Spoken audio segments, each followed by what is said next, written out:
So the other day we went and saw the Mortal Instruments City of Bones at the cinema. And being big fans of the books, we have a few little details that we just want to clarify that aren't quite the same in the films. This won't make sense if you haven't read the book. We should point out that if you haven't seen the movie, this video will contain a lot of spoilers. Spoiler alert! Okay. To put it bluntly, Yes. what should we start with? Well, I think we should start with the very important fact that there are no cats in this film. There is no church, and there is no Chairman Meow. And there's the big thing that Simon and Clary kind of adjust quickly. their whole life gets suddenly turned upside down. They kind of discover that demons exist, and living amongst them is fairies and warlocks and werewolves And and they vampires. just like, yeah, sure, whatever.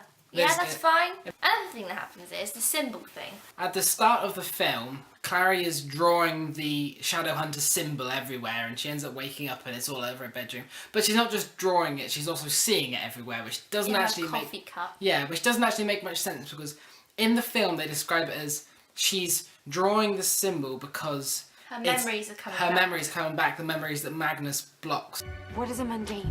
Someone from the human world. Well, not And she sees someone gets murdered and she doesn't really react very. She screams and everyone looks at her, but she's not like traumatized. She and then doesn't she call the comes police. face to face with she doesn't call the police. You'd think that that would be the first thing you do when you see someone get murdered. Yeah, and then she comes face to face with Jace, who she thinks is a murderer, and she's all like, "Yes, it's fine. I believe everything you say." Oh, something made me furious. You know the not a mundane bit? Yeah, The this not a huge mundane bit in the trailer that we've been waiting for, the bit that And we were we love it. on the edge of our seats for to see in the film when we And saw it it. just says it so offhandedly. Why can I see you and no one else can? You're not a mundane. We had to do the voice, the I'm Jason. not a mundane. You're not a mundane. In the book, this demon is killed by Clary by stabbing it with her mum's steel. And also this is her first encounter with the demon. She does like try and blow it up with her oven in the film, which doesn't happen in the book, but Yeah. that bit is kind of cool. She doesn't Yeah. get hurt in this explosion, nor does the house catch fire. No, it just sort of lightly burns There in was corners. a few fires that they then went downstairs to, came back up 15 minutes later, and then decided to put that out. Oh, and another thing that happens about demons killing is Simon's meant to kill Abaddon, who they don't even fight. You don't see the... Clary's power, the power that she's only meant to get in the second book, suddenly appears. And that means that I don't know what they're going to do for the second book, because that was the main plot was line of the The second book, huge thing in the second book. was that she had this power and it... What's worth pointing out here is that she does do this strange demon freezing power, and the whole time the demons are frozen, they never think to go around and stab them all and kill them then. They No. literally wait until they've moved the other side of them and then unfrozen to then start fighting them, in which time like 3 or 4 werewolves get killed. Yeah. Why didn't they just kill them in the first place when And they were she's like, frozen? oh, we'll just go. And then they're like, Simon didn't turn into a rat. I was looking forward to this scene, I was personally. really looking the whole forward to the Simon rat. party of Magnus's party. The idea was that you're never supposed to accept a drink from a fairy. He drinks the drink that the fairy gives him, turns into a rat. The whole vampire. The whole vampire scene, they made it into really, I think the only reason they used that scene at all was to show the group, Jace, Alec, and Isabel, in there, and fighting as a group. And it kind of showed the idea that werewolves and vampires hate each other. And the idea that they didn't realise that Luke was a werewolf and that he is a werewolf. That kind of leads up to that, doesn't it? There was the one line that Jace says, Something about loving himself. He rejecting himself. rejects himself every now and then just to keep it interesting. They don't ever mention the Accords. They don't mention the Circle. And they never mention the Clave. They very briefly brush over all of them all, and they're really, really important things in the book. And if you haven't read the book, you don't pick up on them. Jace was obviously in love with Clary in the film quite early on. He attaches himself to her, whereas in the book, because he loves her, he becomes even more sarky, a bit more of an arse, basically. And we love him for it. We do, but then that's what And makes him him. we love Jamie Campbell Boa. Is that how you pronounce it? The actor that plays Jace, Yeah, we yeah. love him. We thought he was really good. He did do But- the part very well. He just came across as very needy. Alec was played by Kevin Zegers, who was actually really good. We loved Alec in loved this film. him. Jace thinks he needs to save the world, but you don't need to encourage him to do it. But I love him in the book. I love Magnus. I love, spoiler, their whole entire relationship. I'm definitely a Malik shipper. Love them. Magnus in the film was, I don't think, flamboyant enough. No, he didn't want to let Clary know anything. He didn't want to give away all his. He was more mysterious. And in the film, he was like, "Yeah, we should tell you this." And he was so serious in the film. Yeah, and in the book, he was a joke. Isabel wasn't well played.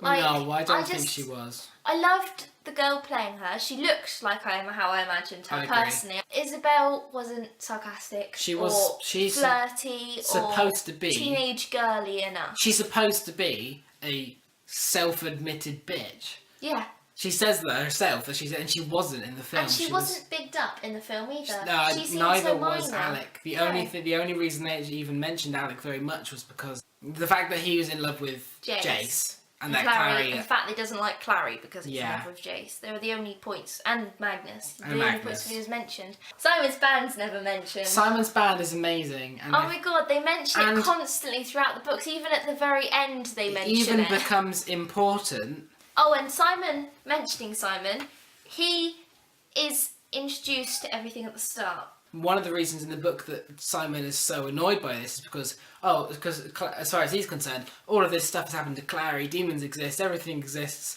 this whole big world, and she hasn't shared it with them. For their entire life, they've done everything together, and this has been Yeah. such an important thing for them. And instead of allowing him to be annoyed by that first, they just have him annoyed at the fact that her and Jace kiss, which makes you understand him less, makes you relate less. It makes you feel like he's just whining. Whereas in the book, you really go, "Oh, you poor thing!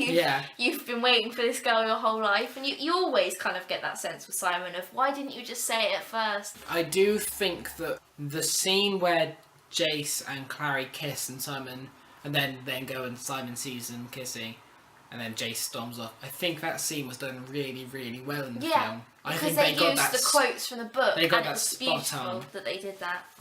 What is it about her? She's different. That made me so happy that they actually took quotes from the book, like the big quotes that you read and you were like, "Ah, that's so cute," or the moments where you were like, "That was amazing," like the sarcastic quote with Jace. They actually used them and they quoted them directly from the book. On that, there's a very big point that has been pointed out to many people when they've watched the TMI movie on the fandoms and all that. It's been going around. Hodge bloody well doesn't tell Valentine to lie about them being brother and sister. That's like one of the biggest plot lines, and they've just blown it in the first film. And I get the incest thing, but I know. come on. I understand that they want to put that in so that people don't watch this and think, "Oh my god, they're making out with their brother and sister." But if you really care that much, read the book. You know. And they also make Hodge sound crazy. Yeah, because make Valentine him says agoraphobic. that the reason Hodge doesn't leave the Institute is because it's in his head, which might just be Valentine trying to make Hodge think he's crazy. I think it goes back to the fact that they haven't mentioned the Clave very much, and the whole thing is that the Clave has put this spell on Hodge. So that he has to stay there. Exactly, and, as and that's his punishment. whole motive. His whole motive for joining Valentine, for betraying Jace, is the fact that he has this curse that he wants to get lifted. Going to the end scenes of that film, they don't even use Valentine's bloody house, which is like, they just use the Institute for the whole thing, where you're meant to go to Valentine's house, and they're meant to see that it's all this grand house, and they get revealed in the dining hall, and there's the Forsaken fight the werewolves, and all that just doesn't happen. Yeah, they have demons. Yeah. Valentine summons the demons, which is strange because the whole idea of the second book is that he wants the mortal sword to be able to summon demons. Yeah, and if he so can already- what's the point of him trying to get the mortal sword if he can already do it? There is the bit with Clary's mum that I hate, and I've been going on about. She for ages. hasn't shut up about this. Oh, since I it's so watched it. annoying. Clary's mum is already in the institute, and they all say, oh, she was already in the institute. How would you not notice a floating body in a room? You just brush, oh, it's just random floating bodies appear all the time, obviously. Oh, Clary ends up with a cup and not Valentine. Not sure how they're going to do that in the next book, where the whole point is Valentine already has the cup and they have to go to the glaive. The portal gets destroyed. It gets blown up. Yeah. How's anyone going to get to the institute Yeah. without the portal? I mean, Is it maybe just they gonna redisperse? maybe they make a new one, but because it looks like water. The actual portal looks like water. And Jace picks it out, and then so the only reason they do that whole thing, So they we've can been do able this to one is so they scene. can do one scene where he punches Valentine through a portal, which is amazing. Which is a really good and funny scene that It it's just- kind of pointless. Doesn't have any yeah, it standing really in them. doesn't have any point. I Oh, mean- we forgot one thing. Oh, what we forgot? The whole thing was in the wrong order. Oh yes, of The course. whole entire film was in the wrong chronological order. We do think this was a good film, It was. and it's definitely worth watching, especially if you've read the books. And you will notice these things as well as us if you have. I do think it would be quite good to watch if you haven't read the book as well. Just because we're a little bit miffed because we've read the books. And I think if you haven't read the books, that you'd just be like, this is actually quite a good film. We do appreciate that you have to change certain facts to make it a film, because the way you make a film and the way you write a book are different, and you do have to sacrifice different things. You really do need to read the book of Yeah, the film do to read the understand. book. And it is really one of the best series of books I've ever read. Like, it's with Hunger Games, and I love Hunger Games, and it's like up And there. I'm sure we'll do another one of these videos when Catching Fire comes Oh out. yeah, So- oh yeah. But that's near my birthday. Yeah, And we're yeah. gonna go to Build a Bear for my birthday as well. And I'm I'm taking so you to Build a Bear. excited for that. You're gonna get a panda in a tutu or a fireman's outfit. But, Wait, well, let's just drink our tea. yes, I think it's gone cold now.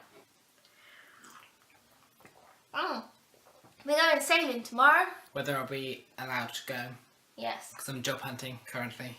But So if anyone would like to employ a socially awkward, probably terrible at every job weirdo, he is available. I don't At insult your you. hire. I don't insult you. Now I like feel that. like a pimp. You are No, my you're Gigolo. pimping me out to the Sexy YouTube body. community. Don't say that sarcastically. I work out occasionally. About as much as I do. That's not true. When was the last time you went to the gym? Well, not that you need to work out. You just call me fat. I didn't call you fat. No, I'm sorry. I'm sorry. I didn't mean to. Right, let's end this Let's now. say- I think we've babbled enough. Subscribe and watch all other videos because we're And- fucking amazing. And you go love on our, us. go find our Tumblr blog as well. Yeah. We have a Oh, personal we love blog. our Tumblr blog. Yeah. Yeah. We just made it all professional and nice and new, and so do check it out. Yeah, we took photos that look professional, but they're Yeah. not. We did them against a wall. Yeah, we did them against a wall in my hallway. Taking Fashionable. photos, that is. Yeah. Right, anyway, we'll leave you now. Well, let's say Thanks bye. for being- Bye. Bye.